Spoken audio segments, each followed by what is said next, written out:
Hello everyone, myself Khyati Vyas from JMP English Medium Saraswati Group of Education.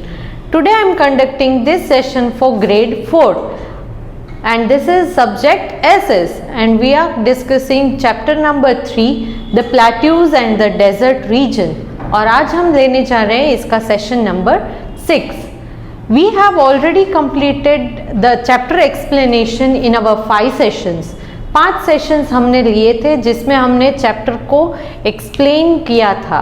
Okay, तो उनको एक बार फिर से फटाफट से रिवाइज कर लेते हैं कि इस चैप्टर में हमने क्या पढ़ा. फर्स्टली प्लेट्यू रीजन के बारे में पढ़ा.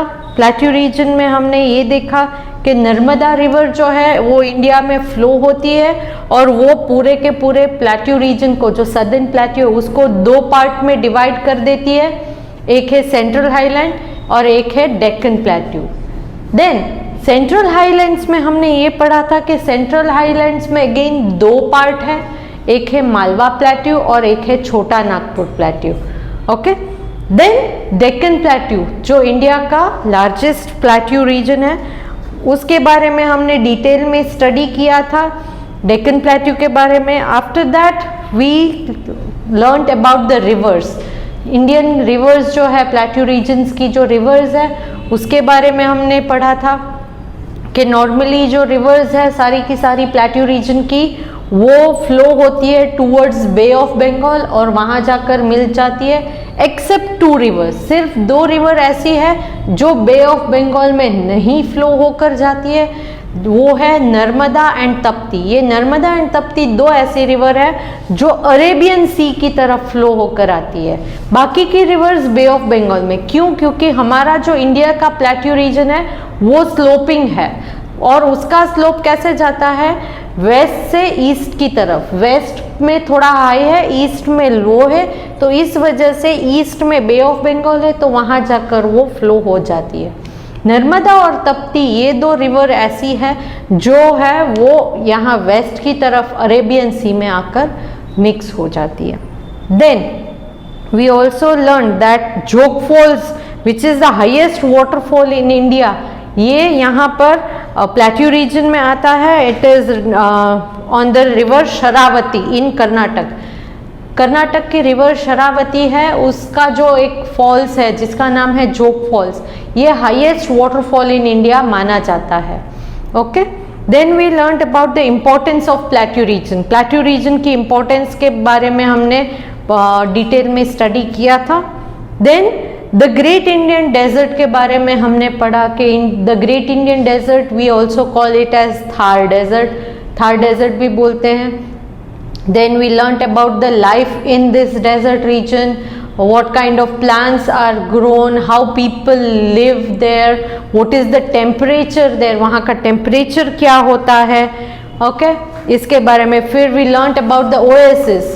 After that we learnt about oasis. Oasis means in some places in desert the underground water come to the surface of the earth and that area is called an oasis. And we learned that many of the villages developed around the oasis because they will not have to move from one place to another in search of water. Then we learnt about the Indira Gandhi Canal. Indira Gandhi Canal built की है Indian government ने ताकि राजस्थान के जो desert reason के लोग हैं उनकी प्रॉब्लम्स को सॉल्व किया जाए. Indira Gandhi canal is built across river Sutlej. River Sutlej और उसकी ट्रिब्यूटरीज में से पानी जो है वो इस इंदिरा गांधी कैनाल में पानी छोड़ा जाता है और जिसकी वजह से वहाँ के लोगों को household purpose, farming, cultivation, इन सारी की सारी चीज़ों के लिए पानी सप्लाई किया जाता है. कौन सी कैनाल है? Indira Gandhi canal. Then we also learn that the people here are nomads. यहाँ के लोग नोमैड्स होते हैं और उनकी लाइफ नोमैडिक लाइफ है. नोमैड्स को लोकल लैंग्वेज में बंजारास कहते हैं. Banjaras, they don't have a settled life. They move from one place to another and they are not having any fixed place of living. उनकी पास कोई फिक्स्ड प्लेस लिविंग की नहीं होती है, यहाँ वहाँ घूमते रहते हैं. बंजारास और नोमैड्स, इंग्लिश में नोमैड्स कहते हैं, लोकल लैंग्वेज में बंजारास कहते हैं. They move on the camel, camel के थ्रू वो ट्रैवल करते हैं, कैमल की मदद से वो मूव करते हैं. Camel is known as ship of desert, camel को शिप ऑफ डेजर्ट कहते हैं. Then I also shared a picture of the padded feet of camel.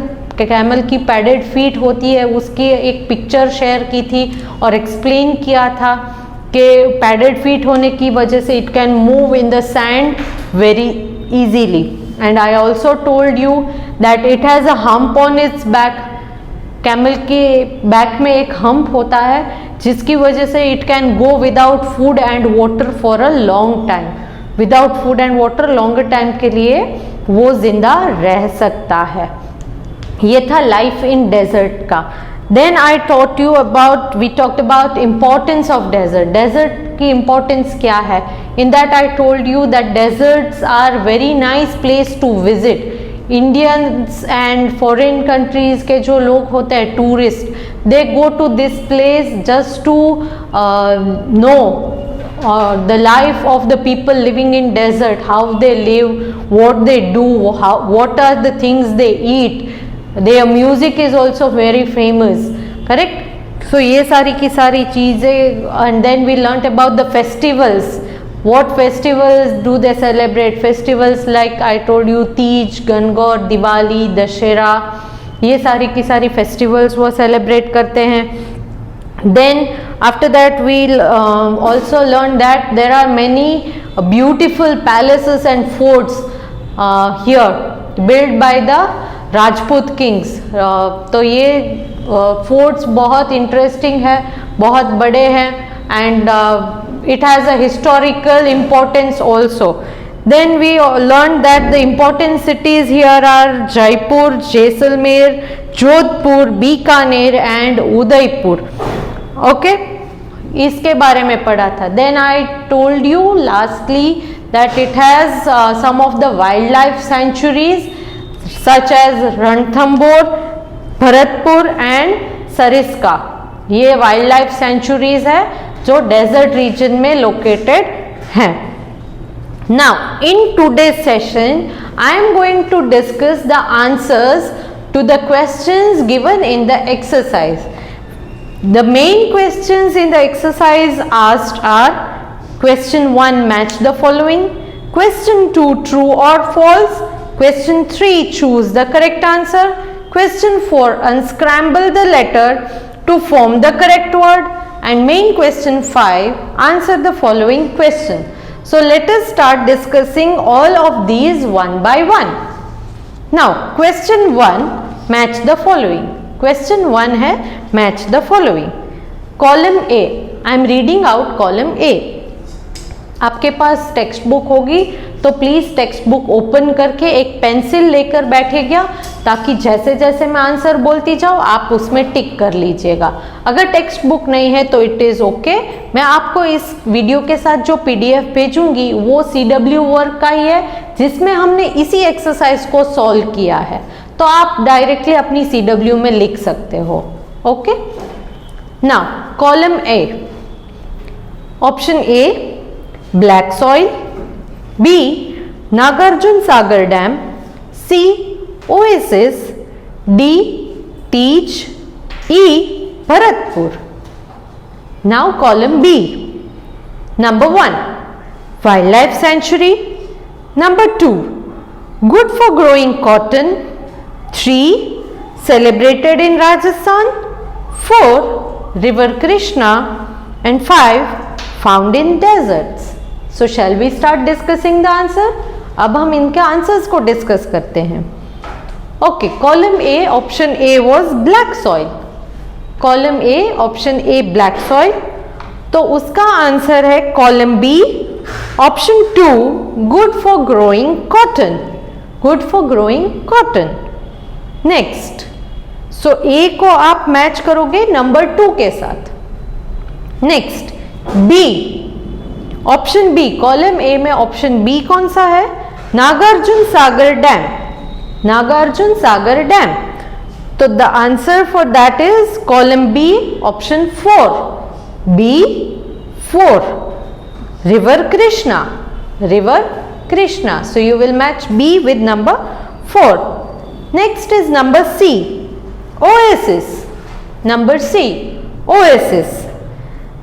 So the answer is column B, उसमें 5th option, number 5, found in deserts. So you will match C with number 5. Next, D, Tej. D, Tej. The answer is column B, option 3. So you will match D with number 3. Celebrated in Rajasthan. Celebrated in Rajasthan. Next, E, Brahmaputra. Column A, option E is E, Brahmaputra. Answer is, sorry, it is Bharatpur. Bharatpur. Option E is Bharatpur. Right answer is number 1, wildlife sanctuary. So you will match E with number 1. Bharatpur, it is wildlife sanctuary. Now main question 2. Match the following we have finished discussing. Now let us discuss. Write T for true and F for false. So T लिखोगे true के लिए और F लिखोगे false के लिए. So shall we start discussing? Okay. A. The river Yamuna divides the plateau region into 2 parts. The river Yamuna divides the plateau region into 2 parts. Is it true? No, it is false. क्यों? क्योंकि यमुना नहीं है, नर्मदा है जो plateau region को divide करती है. So it is F. First one is F, false है. B. The Western Ghats are a long range of hills. Western Ghats है वो hills की एक लंबी रेंज है. Is it true? Yes, it is true. So write T. So number 2, T. Next, C. The rivers of North India are fed by rains. North India के rivers है वो rain fed है? No, they are snow fed. क्योंकि हिमालयास में से जो पानी निकलता है वो नॉर्थ इंडियन रिवर्स में है. साउथ इंडिया की जो रिवर्स है वो रेन फेड है क्योंकि उसमें पानी रेन में से आता है. So this statement that is number C is false. So right F. Number C, F. Next, number D. The Central Highlands is in the north. The Central Highlands is in the north. It is true. ये true statement है. So you will write D. Against D you will write T. That is true. Next, E. Life is easy in the desert. Desert की life easy है? No, it is not easy. It is very difficult. So this statement is false. So write F. F लिखोगे. Next, main question 3. Choose the correct answer. यहाँ पर options दिए हैं. उन options में से जो correct option है उस पर आपको टिक करके blank में लिखना है. So shall we start? Okay. A. Which of these rivers originate in the Central Highland? Central Highland में इनमें से कौन सी river start होती है? Originate होती है. Originate मतलब start. Central Highland में इन rivers में से कौन सी river originate मतलब start होती है? Options are Chambal, Yamuna, Brahmaputra, Krishna. The right answer is Chambal. Right answer कौन सा है? Chambal. So Chambal पर राइट करो और उसको आप आंसर कंसिडर करोगे. Next, B. The Jog Falls is found on the river dash. Jog Falls जो हाईएस्ट वाटरफॉल इन इंडिया है कर्नाटक में, तो वो कौन सी रिवर के पानी से फॉल्स बना है? Options are Yamuna, Sharavati, Ganga, Luni. कौन सी रिवर है? Yes, it is Sharavati. Number 2, Sharavati. Next, the desert in India is called the dash. India के डेजर्ट को क्या कहते हैं? Options are Sahara desert, Gobi desert, Thar desert, Kalahari desert. The right answer is the great Indian desert का नाम क्या है? It is number 3 Thar desert. Next D, which river flow through the Thar desert? Which river flow through the Thar desert? Thar desert में से कौन सी river flow होकर जाती है? Options are Betwa, Chambal, Son and Luni. The right answer is Luni, number 4 Luni. Next E, which of these is an important town in the desert region? इनमें से desert region का एक इंपॉर्टेंट टाउन कौन सा है? Options are Mysore, Hyderabad, Jaipur, Bengaluru. The right answer is Jaipur, option 3 third वाला है वो राइट आंसर है। I hope you all have cleared this much. इतना आपने क्लियर कर लिया होगा। So let us move to the next question. Next main question is number 4, unscramble the letters to form the correct word. यहाँ पर statement दिए हैं, statement के बाद ब्रैकेट के अंदर आपको एक वर्ड दिया है, मगर उसका स्पेलिंग जो है वो इंटरचेंज, उसके स्पेलिंग में जो अल्फ़ाबेट्स आते हैं उनकी प्लेसेस चेंज कर दिए। तो उन्हें करेक्ट ऑर्डर में अरेंज करके उस वर्ड को, उस आंसर को आपको ढूंढकर करेक्ट आंसर लिखना है। So shall we start? Okay, it is also called a table land. A वाला है it is also called a table land. तो ब्रैकेट में अगर आप देखोगे तो उसके स्पेलिंग को इंटरचेंज, उसके अल्फाबेट, स्पेलिंग के अल्फाबेट को इंटरचेंज करके लिखा है, तो उसे करेक्टली अरेंज करके उसका आंसर लिखना है। टेबल लैंड हम किसे कहते हैं? Yes, the answer is plateau. Next B, the largest plateau in India. The largest plateau in India, कौन सा है लार्जेस्ट प्लेट्यू इंडिया का? कौन सा है? Yes, the answer is Deccan. Answer is Deccan. Next C, a river flowing from east to west. East से west में flow होकर जो जाती है, मतलब के ईस्ट से फ्लो होकर वेस्ट मतलब अरेबियन सी में जाती है। ऐसी 2 रिवर्स के बारे में हमने इस चैप्टर में पढ़ा था। तो उनमें से एक रिवर का नेम यहाँ दिया है मगर स्पेलिंग चेंज किया है। तो वो स्पेलिंग को करेक्ट ऑर्डर में लिखोगे तो कौन से रिवर का नाम बनेगा? Yes, it is Narmada. It is Narmada. Next D, a festival celebrated in Rajasthan. Rajasthan के फेस्टिवल्स जो हमने डिस्कस किए थे उनमें से एक फेस्टिवल का नाम यहाँ दिया है, मगर वो कौन सा नाम है वो आपको आइडेंटिफाई करना है। तो कौन सा नाम यहाँ पर आपको आइडेंटिफाई हो रहा है? Can you make a guess? Yes, it is Gangaur. Gangaur. Next, the ship of the desert. Very easy it is. Ship of the desert किसे कहते हैं? कैमल। कौन सा एनिमल है? कैमल। तो here we come to the end of discussing main question 4. Main question 4 यहाँ पर हमने डिस्कस कर लिया है already. Main question 5 is answer the following questions. Main question 5 is answer the following question. So let us start discussing the answers. इनके answers को हम discuss कर लेते हैं। इनके आंसर को आपको टेक्स्ट बुक में नहीं लिखना है। इनके आंसर्स में आपको पीडीएफ के थ्रू जो सीडब्ल्यू वर्क दूंगी उसी में आपको सीडब्ल्यू में ही करना है।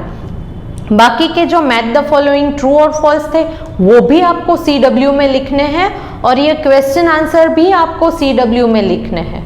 Okay, so shall we start discussing? Okay, first question A, what is a plateau? What is a plateau? Answer is, a plateau is an area of flat land that is higher than the land around it. Okay, once again, a plateau is an area of flat land that is higher than the land around it. उसके आजू बाजू के land से थोड़ी higher area है मगर ऊपर से फ्लैट है. Next question B, why do the rivers of South India not have water throughout the year? पूरे साल इन रिवर्स में, साउथ इंडियन रिवर्स में पूरे साल पानी क्यों नहीं रहता है? क्यों नहीं रहता है पूरे साल के लिए? कुछ टाइम के लिए रहता है, बाद में पानी जो है वो ड्राई हो जाता है. क्यों ऐसा होता है साउथ इंडियन रिवर्स में? Answer is, rivers of South India do not have water throughout the year because they are rain fed. क्योंकि ये बारिश से फेड होती है. बारिश से फेड होना मतलब इनमें बारिश का पानी जाता है. तो जिन महीनों में बारिश नहीं होती है तो उन महीनों में जो पानी ऑलरेडी है वो हम यूज कर लेंगे, तो बाद में वो रिवर सूख जाएंगी, ड्राई हो जाएंगी. As you start utilizing the water, then the water will become empty in those rivers. So they will not have water throughout the year. Next, question C. Why is the plateau region important to us? Plateau region क्यों important है हमारे लिए? Answer is, the plateau region is important because it is the storehouse of minerals. हमने पढ़ा था ना, छोटा Nagpur plateau, यहाँ पर बहुत सारे मिनरल्स है, तो इस वजह से ये एक रीज़न है कि प्लेट्यू रीजन बहुत इम्पॉर्टेंट है. The plateau region is important because it is the storehouse of minerals. यहाँ पर बहुत सारे मिनरल्स है. Next question D, name the crops that are grown in the desert. Desert में कौन कौन से क्रॉप्स ग्रो होते हैं, इनको लिखना है.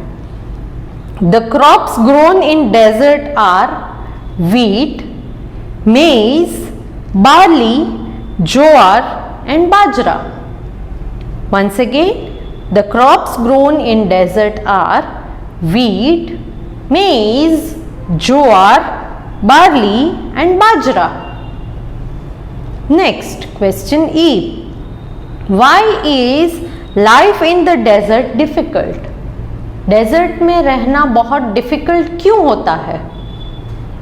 Answer is, life in the desert is difficult because of the unavailability of water.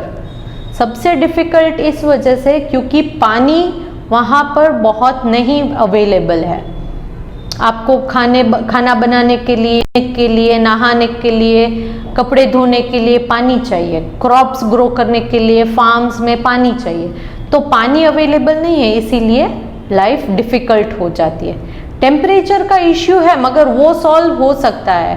बहुत गर्मी लग रही है तो कूलर लगा सकते हैं, बहुत ठंडी लग रही है तो हीटर लगा सकते हैं. बट पानी का जो इश्यू है, पानी का जो प्रॉब्लम है वो बहुत बड़ा प्रॉब्लम है. Government is trying to solve the problem to some extent. Okay, next question F. Why are the most desert people nomadics? Desert के पीपल ज़्यादातर नोमैडिक्स मतलब घूमने वाले क्यों होते हैं, एक जगह पर सेटल्ड लाइफ क्यों नहीं रहते हैं, पूछा है क्वेश्चन में. Answer is, most desert people are nomadic because they have to roam from one place to another in search of water and food. क्योंकि पानी कम है, खाने पीने की चीज़ें कम ग्रो होती है, इसलिए पानी ढूंढने के लिए और खाने की चीज़ें ढूंढने के लिए वो लोग एक जगह से दूसरी जगह जो है दे कीप रोमिंग, घूमते रहते हैं. Okay, so here I come to the end of the discussion of this chapter's exercise. Textbook exercise जो है वो यहाँ पर ख़त्म होती है. इतना हमने ऑलरेडी कवर कर लिया है, इस चैप्टर का एंड आ गया है.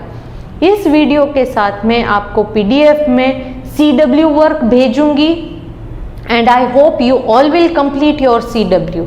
Please write all the questions in your CW. In CW, I have also included vocabulary and meanings. Which are the vocabulary words are sorted by me. Meanings are given in your textbook. Meanings जो है वो text book में दिए हैं. Vocabulary मैंने अपने तरीके से दी है तो आप उसे भी लिखोगे. ओके. एंड बाकी की एक्सरसाइज के जितने भी क्वेश्चंस हैं वो CW में लिखने हैं. सिर्फ टेक्स्ट बुक में आंसर टिक करके बैठ जाना नहीं है. और CW में सिर्फ क्वेश्चन आंसर नहीं लिखने हैं. मैच द फॉलोइंग, ट्रू और false, then choose the correct option. ये सारे के सारे जितने क्वेश्चंस हैं उन सब के आंसर CW में लिखना कंपलसरी है. Okay. So here I come to the end of this chapter. In our next session we will start with the new chapter.